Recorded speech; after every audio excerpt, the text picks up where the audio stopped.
ఈరోజు ప్రార్థన చేసుకున్నావు నా ప్రియ సహోదరుడా. ఈరోజు ప్రార్థించుకోకుండా బయటికి వెళ్తున్నావేమో ఈ వాక్యం నీతోనే మాట్లాడుతోంది. అడుగు బయటకు పెడితే అడుగు మళ్ళీ ఇంట్లోకి పెడతామనే నమ్మకం ఈ లోకంలో లేదు. రాత్రిని చూసిన వారు పొద్దున ఉండడం లేదు, పొద్దున చూసిన వారు మధ్యాహ్న కాలంకు ఉండడం లేదు.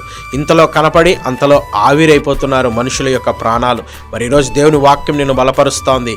యెహోవా యందు భయభక్తులు గల వారి చుట్టూ ఆయన దూత కావలి ఉండి వారిని రక్షిస్తుందంట.